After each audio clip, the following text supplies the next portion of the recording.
On today's Warehouse Safety Tips Wednesday, as well as the next several weeks, we'll be covering the 6S methodology, so stay tuned.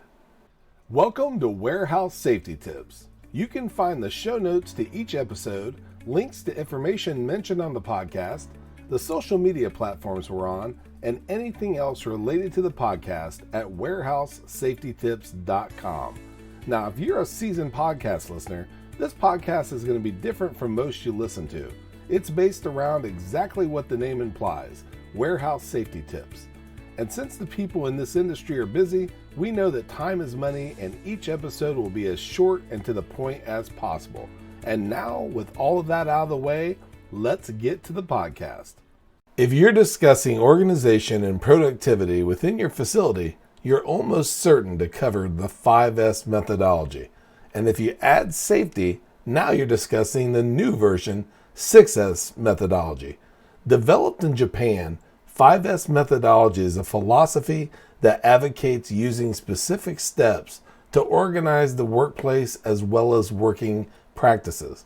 Its goals are to improve efficiency and eliminate waste, as well as improving safety and morale in the workplace. There's a Japanese word synonymous with the 5S methodology. That word is kaizen. It comes from the words kai, which means change, and zen, which means to make good or better. When you put them together, you have the principle of constant and never-ending improvement for change for the better. The next couple of podcasts, we'd like to cover each step of the 6S methodology with examples of each one. The first S that we're going to be covering is sort.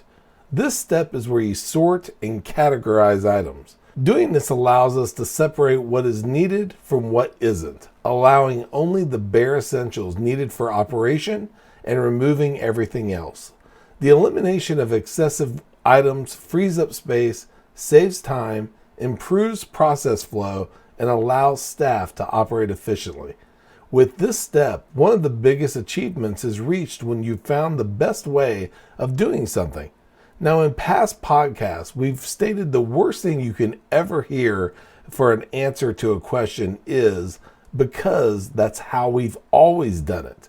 By deleting, tweaking, and or adding to procedures, you test and test until you nail down the perfect process.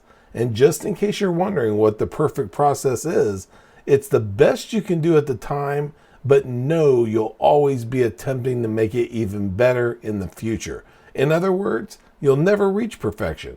On our next podcast, we'll cover the next S, straighten or set in order. Until then, have a safe day. Before moving on, here's a word from one of our sponsors. If you've ever been to or worked in a warehouse, you know just how important safety is to both management and staff. It's almost impossible to go 10 steps without seeing safety tape, angles, signs, and or safety products. It's these items that show us how to be safe and avoid danger in the workplace. And if you're looking for the best products to make this happen, look no further than Mighty Line. Mighty Line floor signs and floor markings offer the best industrial products out there. We're proud to have Mighty Line as the official floor sign and floor marking company for the Warehouse Safety Tips podcast and site. Go to mightylinetape.com/safety tips to request a sample pack of their incredible safety signs and floor markings. We hope you enjoyed this episode of Warehouse Safety Tips. If you visit warehousesafetytips.com, you'll find the show notes for this episode and access to all of our blog posts, previous podcasts, advertiser information, and much more. Thank you for listening to Warehouse Safety Tips and have a safe day.